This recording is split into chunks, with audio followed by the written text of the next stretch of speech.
RBC ఆధ్యాత్మిక ప్రేక్షకులందరికీ కూడా స్వాగతం. మనం గురులీలామృతము అనేటువంటి చరిత్రని పారాయణంగా మనం చేసుకుంటూ మీ అందరికీ కూడా అనేక ముఖ్య విషయాలను మేము తెలియచేస్తున్నాం. ఆ పారాయణంలో ఏమేమి చరిత్రలో ఉండేటువంటి కథల్ని ఒకసారి మనం తెలుసుకుందాం. ముందుగా ఈ గురులీలామృతంలో మొదటిగా ఉండేటువంటిది మంగళాచరణము, అలాగే నామధారకునికి గురువు యొక్క సందర్శనము, దీపకుని గురుభక్తి, శ్రీహరి దశావతారాలని దాల్చుట, దత్తాత్రేయ స్వామివారి యొక్క అవతారము, శ్రీపాద వల్లభులు, గోకర్ణ క్షేత్రము, అలాగే గోకర్ణ క్షేత్ర మహిమ, శని ప్రదోష వ్రత మహత్యము, అలాగే రజకునికి వరప్రదానము, కురుపురము, అలాగే నరసింహ సరస్వతి స్వామివారి ఆశ్రమ స్వీకారము, శూలరోగిని అనుగ్రహించుట, సాయిందేవుని అనుగ్రహించుట, తీర్థయాత్ర ప్రకరణ, గురుభక్తి ప్రభావము, జడుడు, పుంరూప సరస్వతి అగుట, పేదబాపనకు పెన్నిధి లభించుట, గంగాజునికి కాశీ గయా ప్రయాగల సందర్శనము, గంగాధరుని భార్యకు పిశాచిపీడను వదులుట, గతించిన బాలుడు బతుకుట, గొడ్డుగేదె పాలిచ్చుట, బ్రహ్మరాక్షస విమోచనము, త్రివిక్రమ భారతి మహాస్వామి వారికి కనువిప్పుని కలిగించుట, అలాగే మూర్ఘ పండితులను విర్రవీగేటువంటి వారికి కనువిప్పు కలిగించుట, వేదములు వాటి స్వరూపాలు, హరిజనుడు వేదములను చదువుట, నానా దోషాలు ప్రాయశ్చిత్తాలు, విభూతి ధారణా మహిమ, అభినవ సావిత్రికి వైరాగ్యోపదేశము, పాతివ్రత్య మహత్యము, అభినవ సావిత్రి భర్త బతుకుట, రుద్రాక్ష ధారణ దాని మహిమ, రుద్రాభిషేక మహిమ, సోమవార వ్రత ఫలితము, వేద చోదిత ధర్మాలు, ధర్మము అధర్మము వాని వివరణ, సోలిడ బియ్యంతో సమారాధన చేయటము, ముదుసలి గొడ్రాలకి సంతాన ప్రాప్తి, ఎండిన కట్టి చిగురించుట, సాయిందేవుని గురుభక్తి, త్వష్ణకు విశ్వనాథుని అనుగ్రహము, అనంత పద్మనాభ స్వామి వారి యొక్క వ్రతము, తంతకునికి శ్రీశైల యాత్ర, నందిశర్మకు కుష్ఠరోగం తొలగుట, కల్లేశ్వరుడి యొక్క భక్తి, పెక్కు రూపముల భక్తుల భిక్షను స్వీకరించుట, కర్షకుని హర్ష పులంకారములు చేయుట, గాణగాపుర క్షేత్ర మహత్యము, భద్రాయు కథ, నవాబుపై దయచూపుట, మహాప్రస్థానము, ఫలశ్రుతి. మొత్తం 53 అధ్యాయాలతో ఈ గురులీలామృతము చక్కగా మీ అందరికీ కూడా ఈ గురులీలామృతంలో ఉండేటువంటి ఈ 53 అధ్యాయాలని కూడా మా వంతుగా మేము మీకు చక్కగా అర్థమయ్యేటట్టుగా దీనిలో ఉండేటువంటి కథామృతాన్ని 53 ఎపిసోడ్స్ కంటే కూడా ఎక్కువగానే వస్తాయి. కాబట్టి ఈ ఎపిసోడ్స్ అన్నీ కూడా మీరు తప్పకుండా చూసి మీ యొక్క గురువుల యొక్క అనుగ్రహాన్ని మీరు పాత్రులు కావాలి. అలాగే దత్తాత్రేయుల వారి యొక్క అనుగ్రహాన్ని కూడా మీరు పాత్రులు కావాలి అని చెప్పి మేము మనస కోరుకుంటూ, అసలు గురువు ఎందుకు కావాలి అనేటువంటి విషయాన్ని మనం ఆలోచించేద్దాం. మొట్టమొదటిగా గురువు అనేటువంటి వాడు మనిషికి ప్రతి ఒక్కరికి కూడా చాలా నిత్యమైనటువంటి అవసరం ఉండేటువంటి శక్తి స్వరూపమే గురువు. పరమేశ్వరుడు ఉమాదేవి కలిసి ఏర్పడినటువంటి రూపమే గురువు. గాఢమైనటువంటి అంధకారం నుంచి జ్ఞానమైనటువంటి దివ్యమైనటువంటి జ్యోతి వైపు నడిపించేటువంటి వాడే గురువు. అలాంటి గురువు యొక్క అనుగ్రహానికి మనం పాత్రులు కావటానికి ఈ యొక్క గురులీలామృతం ప్రతి ఒక్కరికి కూడా చాలా ఉపయోగపడుతుంది. కాబట్టి గురుస్మరణ, గురువు యొక్క ఆశీస్సులు ఏ విధంగా తీసుకోవాలి అని మనం చూసినట్లయితే, మనము ఎప్పుడూ కూడా ఒక గురువుగారిని ఆశ్రయించాలి. ఆ గురువుగారిని ఆశ్రయించి వారి దగ్గర ఒక మంత్రాన్ని స్వీకరించాలి.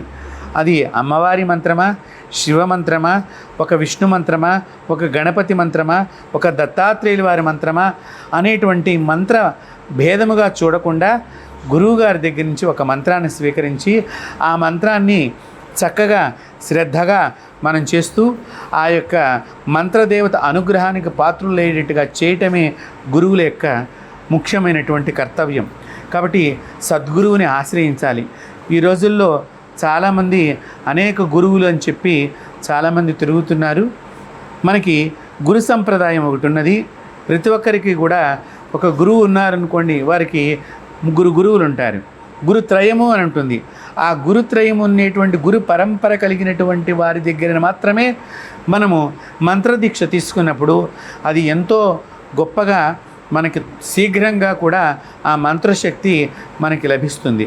ఆ మంత్రదేవత కూడా మనకు అనుగ్రహిస్తుంది. అందువలన మనకి ఈ గురు పరంపర చూసుకోవటం చాలా ముఖ్యం. ఇలా చక్కని గురువులను పొందినటువంటి వాళ్ళల్లో మనకి మన యొక్క ఈ కలియుగంలో మనకి బాగా దగ్గరగా జీవించినటువంటి వ్యక్తి వివేకానందుల వారు. రామకృష్ణ పరమహంస మంచి శిష్యుడు కావాలని అమ్మవారిని ప్రార్థన చేస్తే ఒక నాస్తికుడైనటువంటి నరేంద్రుడు అనేటువంటి పేరుతో ఉన్నటువంటి వ్యక్తి వచ్చి ఆస్తికంగా మారి వివేకానందుడుగా గురువు దగ్గర దీక్షానామాన్ని స్వీకరించి ఈరోజు భారతదేశం వైపున ఇతర దేశాల వాళ్ళందరినీ కూడా నడిపించాడు. అది గురువు యొక్క గొప్పతనం.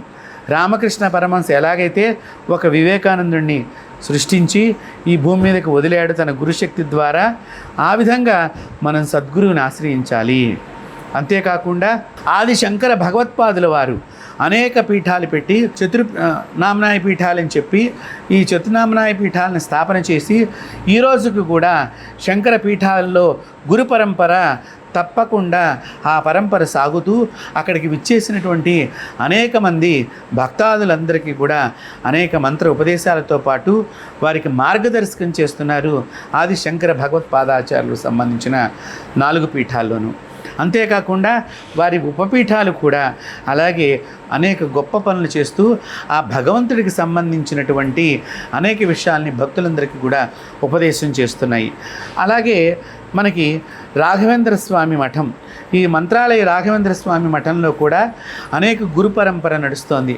అక్కడ కూడా అనేక మంది భక్తులకి అనేక రకాలుగా ఆ యొక్క గురువులు అనుగ్రహిస్తూ ఇచ్చేసినటువంటి భక్తాదులందరికీ మంత్రోపదేశం చేస్తూ అనుగ్రహిస్తూ వారి వారి ఇచ్చలన్నింటినీ కూడా నెరవేరుస్తున్నారు.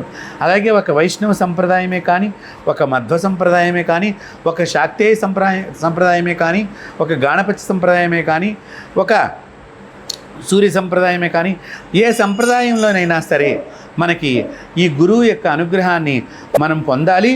గురువు ద్వారానే భగవద్ దర్శనాన్ని మనం చేసుకోగలుగుతాము. గురువుని మనం పొందలేని నాడు మనకి ఎంత చదువు ఉన్నప్పటికీ కూడా, ఎంత జ్ఞానం ఉన్నప్పటికీ కూడా అది శూన్యంలాగా అనిపిస్తూ ఉంటుంది. ఎందుకు అంటే మనము మన జ్ఞానాన్ని ఎక్కడ ప్రదర్శించాలి, మనం తెలుసుకున్నటువంటి విద్యను ఎక్కడ ప్రదర్శించాలి, ఏ విధంగా ప్రదర్శించాలి, ఎలా చెబితే అది మనకి చక్కగా అనుగ్రహిస్తుందనే విషయాన్ని గురువు మాత్రమే చెప్పగలడు. గురువు అనేటువంటి వారు ఒక నిధి లాంటి వారు. ఆ గురువు గారి దగ్గర నుంచి మనం ఎంత విద్యను తెలుసుకున్నప్పటికీ కూడా వారి దగ్గర ఇంకా తెలుసుకోవలసినటువంటి విద్య చాలా ఉంటుంది. కాబట్టి ఇలాగా అనేక రకాలుగా మనము మన గురువుల యొక్క అనుగ్రహాన్ని పొందటానికి దివ్యమైన భవ్యమైన మనము విషయాలను తెలుసుకుంటానికి ఉపయోగపడేటువంటిదే ఈ గురులీలామృతం. మన ఆర్బీసీ ఆధ్యాత్మిక ఛానల్లో రోజు కూడా మనం వెయ్యాలనేటువంటి ఆలోచనతో ఉన్నాం. అంతేకాకుండా మనకి కృతాళపీఠంలో కనుక చూచినట్లయితే కృతాళపీఠంలో మౌనస్వామి వారు సాక్షాత్తు దత్తాత్రేయుల వారి యొక్క ఆశ్రమాన్ని అక్కడ స్థాపన చేయటం జరిగింది తమిళనాడు ప్రాంతంలో. అలాగే మన తెలంగాణ ప్రాంతంలో చూసినట్లయితే కనుక మనకి తెలంగాణ ప్రాంతానికి దగ్గరగా బసవ కళ్యాణం అని ఉన్నది. ఈ తెలంగాణ ప్రాంతంలో మాధవానంద సరస్వతి స్వామి వారు ఉన్నారు. వారు కూడా దత్తాత్రేయుల వారి యొక్క సంప్రదాయాన్ని, అవధూత సంప్రదాయంలో ఆనంద సంప్రదాయాన్ని పాటిస్తూ వారి యొక్క గురుపీఠం కూడా సంప్రదాయం కలిగినటువంటి పీఠమే. అలాంటి పీఠాధిపతులందరూ కూడా అనేకమైనటువంటి శిష్యులకు, భక్తులకు, వారి దగ్గరికి వచ్చేటువంటి భక్తులకు ఒక నిర్దేశకం చేస్తూ వారిని మంచి మార్గంలో, సన్మార్గంలో నడిపిస్తున్నారు.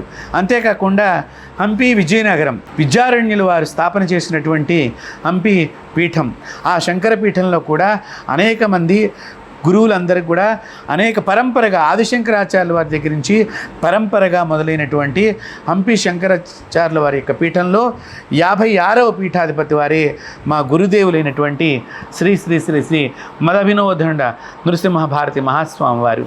అక్కడ కూడా అనేక మంది వచ్చినటువంటి భక్తాదులందరికీ కూడా మంత్ర ఉపదేశాలు, మార్గదర్శకం చేయటము, వారికి కావలసినటువంటి అనేక భక్తాదులకు సంబంధించినటువంటి అనేక విషయాలను కూడా తెలియచేస్తున్నారు.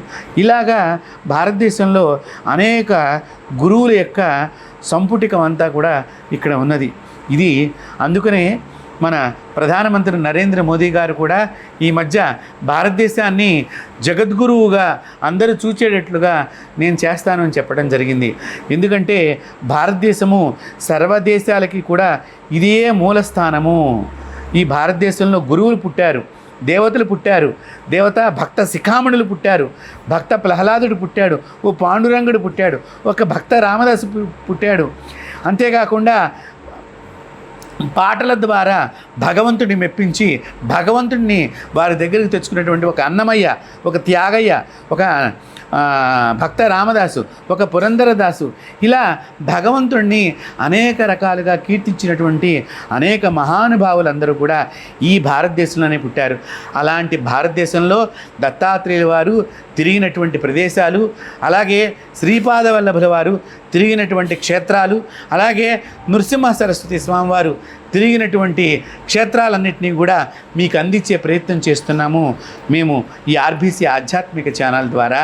మీరందరూ కూడా ఈ యొక్క చక్కని ప్రయాణంలో మాతో పాటు మీరు కూడా ఈ ప్రయాణాన్ని సాగించి మీ అందరికీ కూడా గురువు యొక్క సంపూర్ణ కృప కలగాలని చెప్పి మేము కూడా ఆ దత్తాత్రేయుల వారిని ప్రార్థిస్తూ, మీరు తప్పకుండా ఈ కార్యక్రమాన్ని మరింత ముందుకు తీసుకువెళ్ళే విధంగా మీరందరూ మమ్మల్ని ప్రోత్సహిస్తారని అనుకుంటూ స్వస్తి.